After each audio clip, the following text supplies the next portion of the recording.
اعوذ باللہ من الشیطان الرجیم بسم اللہ الرحمن الرحیم الحمد للہ وحدہ والصلاة والسلام علی من لا نبی بعدہ وعلی کل من صحبہ وتبعہ بإحسان بعدہ۔ ناظرین و سامعین، سب مل کر ایک مرتبہ درود پاک پڑھ لیجئے۔ اللہم صلی علی سیدنا و مولانا محمد وعلی آلہ و اصحابہ وبارک وسلم۔ محترم ناظرین و سامعین، ڈیئر ویورز اینڈ لسنرز، السلام علیکم ورحمۃ اللہ وبرکاتہ۔ آج ماہ رمضان المبارک کی آخری عشرے کی 23ویں شب، آخری عشرے کی تو دوسری رات ہے، ویسے 23ویں شب ہے اور یہ ممکنہ شب قدر ہے۔ یہ رات رجوع الی اللہ کی رات ہے، یہ رات اللہ تعالیٰ کی رضا کو پانے کی رات ہے۔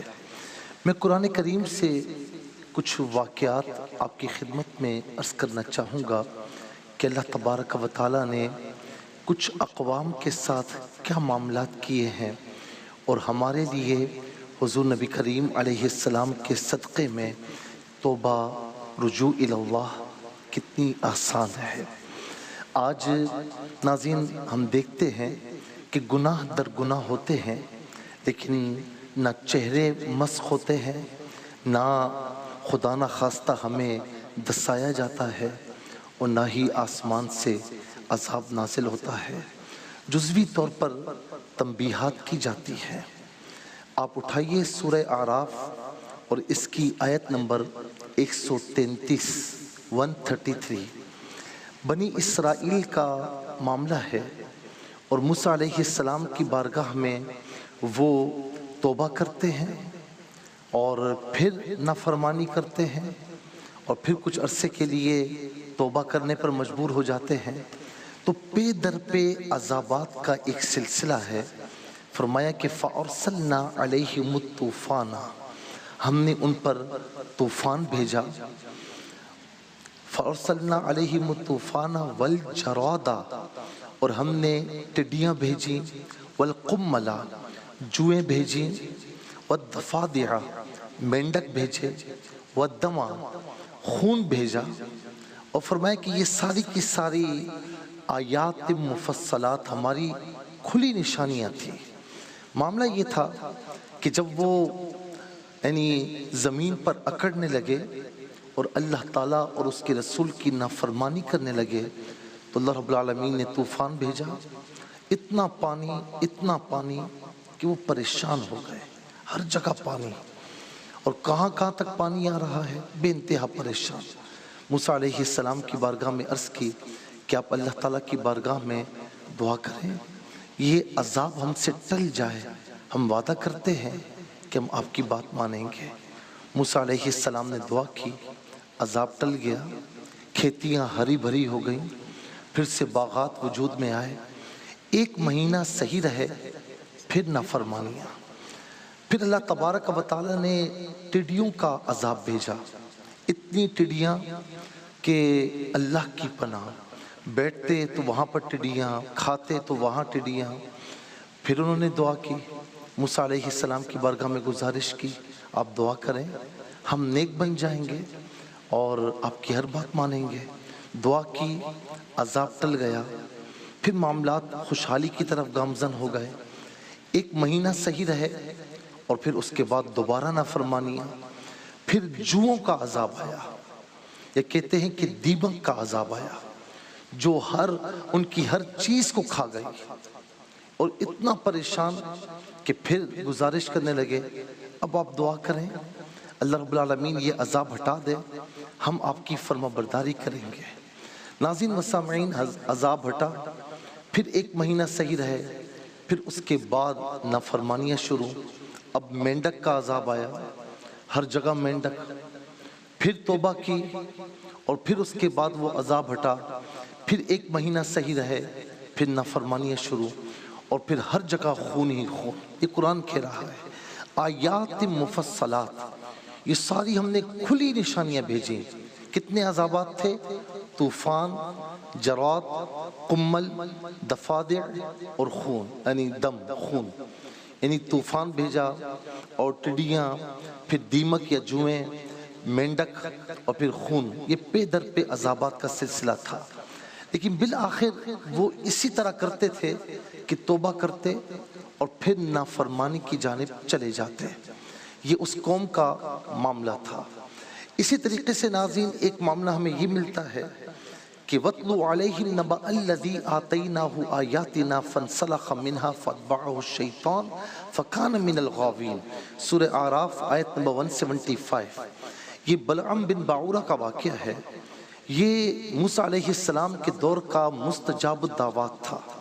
موسیٰ علیہ السلام جب سرزمین شام میں تشریف لائے، جبارین سے آپ نے جہاد کا ارادہ فرمایا تو یہ قوم اس کے پاس آئی کہ آپ بددعا کیجئے. اس نے کہا اللہ کی پناہ، میں اللہ کے نبی رسول کے خلاف بددعا کروں؟ نذرانے انہوں نے ڈالنے شروع کر دیے، تحائف دینا شروع کر دیے. کہا کہ چلو اچھا ایک کام کرتا ہوں کہ استخارہ کر کے دیکھتا ہوں. استخارے میں بھی نہ آیا، نذرانے زیادہ کر دیے، یہاں تک کہ اس نے پھر استخارہ کیا، استخارے میں کچھ نہ آیا. تو قوم والوں نے کہا کہ دیکھیں اگر اللہ تعالیٰ آپ کو منع کرتا تو استخارے میں نہ کر دیتا. تو کچھ جواب نہیں آیا تو آپ دعا کیجئے. ناظرین و سامعین، یہ مستجاب الدعوات شخص تھا اور اس نے جب پہاڑ پر چڑھ کر موسیٰ علیہ السلام کے خلاف بددعا شروع کی تو الفاظ جو نکلنے لگے اس کی قوم کے خلاف ہی نکلنے لگے.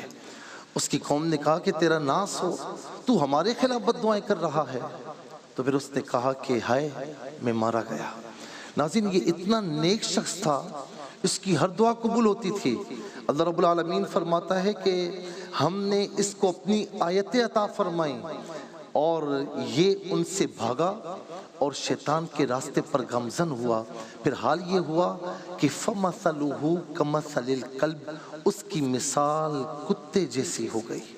تیسری مثال سورہ قلم کی آیت نمبر 17 اِنَّا بَلَوْنَاهُمْ كَمَا بَلَوْنَا أَصْحَابَ الْجَنَّةِ إِذْ أَقْسَمُوا لَيَصْرِمُنَّهَا مُصْبِحِينَ. ایک یمن میں ایک شخص تھا، بڑا نیک تھا، پرہیزگار تھا اور وہ اس کا ایک بڑا باغ تھا. اس نے کیا کرتا کہ جب اپنے باغ کی کٹائی کے لیے جاتا، جو فروٹس جو پھل نیچے پڑے ہوئے ہوتے فقراء میں تقسیم کر دیتا. پھر چادر بچھاتا، کٹائی ہوتی، اس میں جو چادر میں گر جاتے وہ بھی تقسیم کر دیتا. یہاں تک کہ جب ان کے پاس کٹائی آتی تو اس میں سے بھی 10واں حصہ اللہ تعالیٰ کی بارگاہ میں نکالتا. اب 3 اس کے بیٹے تھے تو اس کے مرنے کے بعد انہوں نے کہا کہ یار یہ تو مال کم ہے، ہم تقسیم کرتے رہے تو ہمارے پاس کیا بچے گا. درمیانہ والا ذرا صحیح تھا تو انہوں نے کہا کہ صبح صبح چلتے ہیں اور جا کر باغ کی کٹائی کرتے ہیں، کسی کو معلوم ہی نہیں ہوگا، ہم اپنا مال لے کر آ جائیں گے. جب وہاں پر پہنچے تو قرآن یہ کہتا ہے کہ وہ جل کر راکھ ہو چکا تھا. اللہ رب العالمین نے اسے جل کر راکھ بنا دیا تھا. وہ دیکھتے ہیں کہتے ہیں کہ یہ تو ہمارا نہیں ہے. تو ان کے درمیانے والے بھائی نے کہا کہ یہ ہمارا ہی ہے. ہماری نیتیں چینج ہو گئی تھی، آؤ مل کر توبہ کرتے ہیں تاکہ اللہ تبارک و تعالیٰ پھر کرم فرمائے. عسیٰ ربنا ان یبدلنا خیرا منہا، ہو سکتا ہے کہ اس سے بہتر دے دے. پھر انہوں نے سچے دل سے توبہ کی تو اللہ تبارک و تعالیٰ نے اس سے بہتر باغ انہیں عطا فرما دیا. رب تعالیٰ فرماتا ہے نا سورہ اعراف آیت نمبر 96 وَلَوْ أَنَّ أَهْلَ الْقُرَىٰ آمَنُوا وَاتَّقَوْا لَفَتَحْنَا عَلَيْهِمْ بَرَكَاتٍ مِّنَ السَّمَاءِ وَالْأَرْضِ. اگر یہ بستی والے ایمان لاتے، تقوی اختیار کرتے تو ہم زمین و آسمان کی نعمتوں کی بارشیں ان پر فرما دیتے. لیکن انہوں نے جھٹلایا. تو کہنا یہ ہے ناظرین کہ آؤ اللہ تعالیٰ کی طرف پلٹ کر آ جاؤ. یاد رکھیں کہ رب تعالیٰ جب موسیٰ علیہ السلام جو ہے وہ قحط سالی ہے اور موسیٰ علیہ السلام کو حکم ہوتا ہے کہ ان کو بتا دو کہ ان کی دعا قبول نہیں ہوگی، ان میں ایک چغل خور ہے. تو موسیٰ علیہ السلام نے عرض کی مولا تو بتا دے کون ہے، ہم اسے صفوں سے نکال دیں. تو اللہ رب العالمین نے فرمایا کہ میں چغل خوری سے منع کرتا ہوں، میں کیسے بتاؤں کہ یہ چغل خور ہے. اللہ اکبر. اور پھر ناظرین یہ بھی ہوا نا کہ ایک مرتبہ مرتبہ قحط سالی میں دعائیں کر رہے ہیں، دعائیں قبول نہیں ہو رہی، تو اللہ رب العالمین نے موسیٰ علیہ السلام سے فرمایا کہ ان سے کہہ دو کہ اگر یہ دعا کے لیے ہاتھ اٹھائیں، اتنا اٹھائیں کہ ان کے ہاتھ آسمانوں تک پہنچ جائیں، ان کے پاؤں گھس جائیں، لیکن میں ان کی دعا قبول نہیں کروں گا، اس لیے کہ انہوں نے ایک دوسرے کے حقوق تلف کیے ہوئے ہیں۔ موسیٰ علیہ السلام نے منادی کروائی، سب نے ایک دوسرے سے معافی مانگی، یہاں تک کہ جس کا جو لین دین تھا وہ پورا کیا۔ جب معافی مانگ لی گئی، اللہ رب العالمین نے آسمان سے بارشیں فرما دی۔